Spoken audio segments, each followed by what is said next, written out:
mamshis! So today, magluluto naman po tayo ng isang klase ng chicken dish na similar po sa chicken tinola.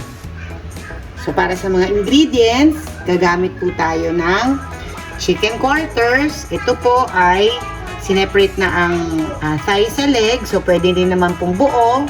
Preference nyo na po yun kung ano po ang gusto nyo. This was previously marinated na po. So mamaya makikita nyo yung video nito mga mamsis kung paano po natin siya minarinate. So kagaya na sinabi ko, para po siyang chicken tinola, meron po siyang sayote, merong malunggay, siling haba. So ang pinaka-twist po dito sa ating chicken dish na ito ay meron po siyang buko, kasama ang kanyang buko juice at gata. So, nahulaan nyo na po ba kung ano ang ating ipiprepare today? So, we will be cooking chicken binakol. So, itong chicken binakol na to, may kwento po ito. Mamaya ikukwento ko po habang ako ay nagluluto. Ayan. So, para sa mga pampalasa, mga mamshi, siyempre may fish sauce, pepper. Para sa mga panggisa, the usual po, garlic, onions, and ginger. Tara, simulan na natin.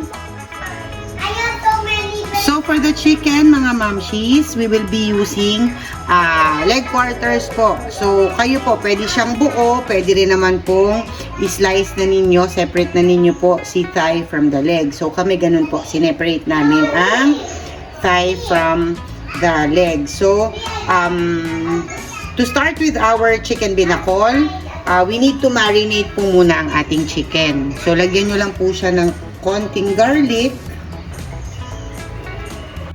pepper, and fish sauce. Sa fish sauce, mga mamshis, para po sa tatlong leg quarters, mga 2 tablespoon po of fish sauce. Then, just mix. Let's start with our onion.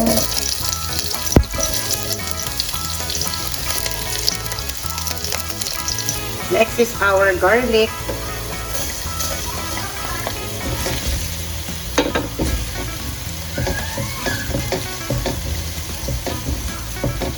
Then our ginger.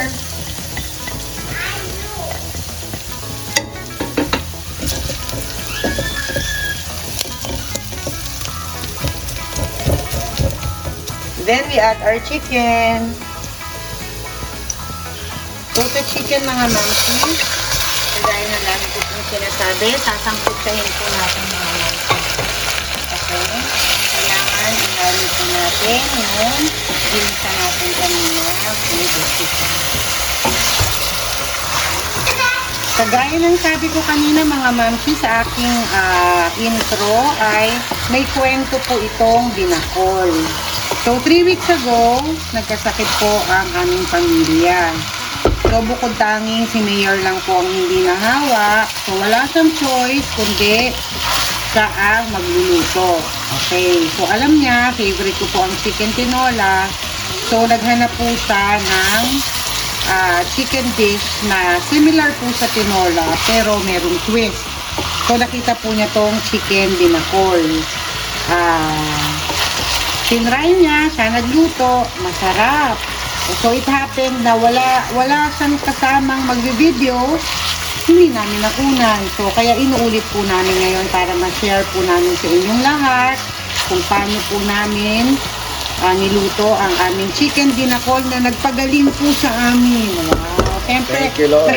Bukod kay Lord, di ba? Salamat sa Panginoon, magaling na po kami.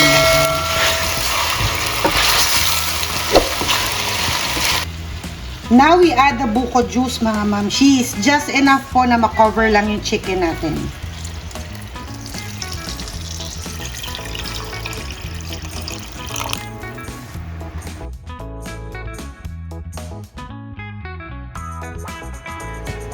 Then, we may also add na po our 1 can gata.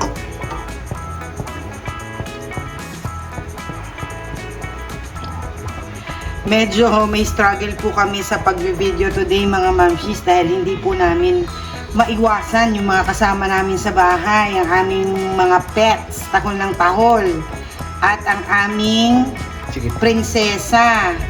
Ayan, panay ang video call sa pinsan. 'Di ba? Bata pa lang, chikadora na. Then we put the tangla, ano to, Dad? Tanglad. Hindi. Lemongrass. Lemongrass. Parehas lang yun. Tanglad? Tama, tanglad.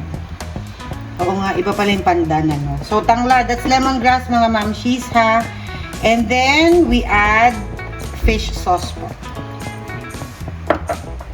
Mga mamshis, hintayin natin kumulo. Cover natin. Let it simmer for siguro mga 5 to 7 minutes. Tapos, check po natin yung chicken. Ang bango naman. Wow, mga mamshis, ang bango. Amoy na amoy yung gata. Nakakagutom. Tikman din natin mga mamshis, ha, kung ano po ang pwede pa natin i-add or kung sakto na siya. Daddy, yun na yun. Yun na yun. Yun ang nagpagaling sa akin. Ang sarap, mga mamshis. Kinabukasan, gumaling na kayo. Oo, yung combination po ng gata at ng buko. Ito nga yun. Ito yun. Ayan, mga mamshis. Since yung chicken natin ay malapit na pong lumambot, pwede na po nating ilagay ang ating sayote.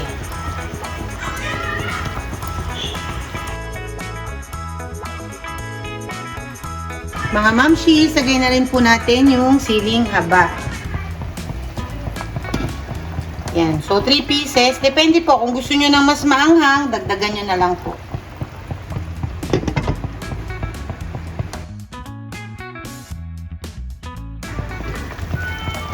Ayan. Sure na po tayo dyan na lutong-luto na po ang ating chicken. So, pwede na po nating ilagay ang ating malunggay.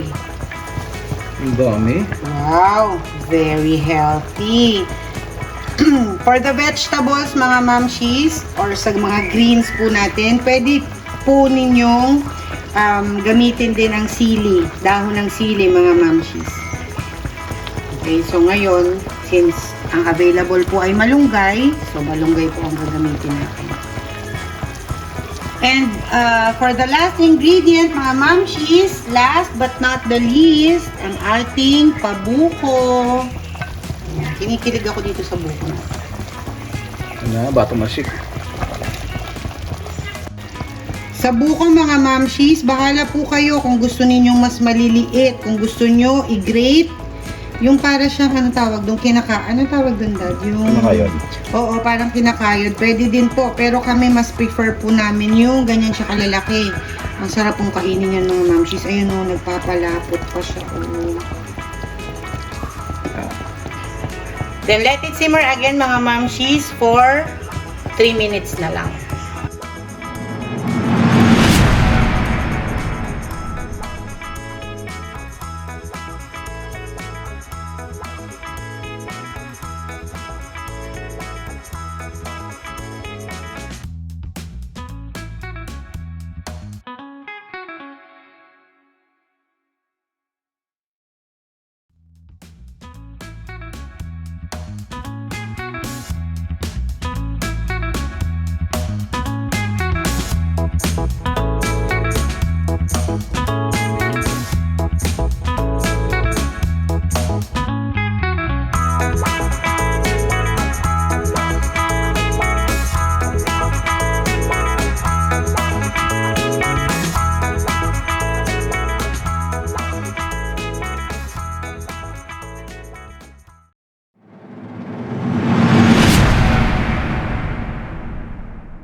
Ang sarap!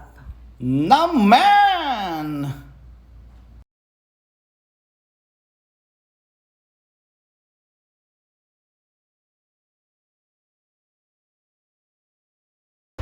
Sarap tong binakol na to.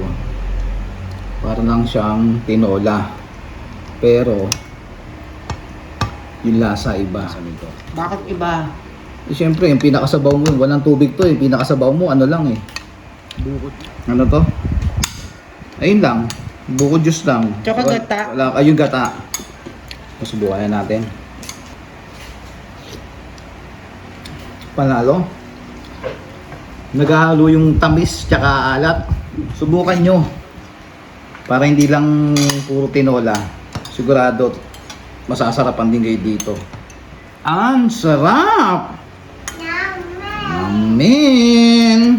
As usual, wala na namang coke. Pero yung kape, ginagawa pa. Kain na tayo! Mga mamshis, para sa videos ng mga pagkaing madaling lutuin at swak na swak sa budget, please don't forget to like, share, and subscribe to my channel. Thank you for watching!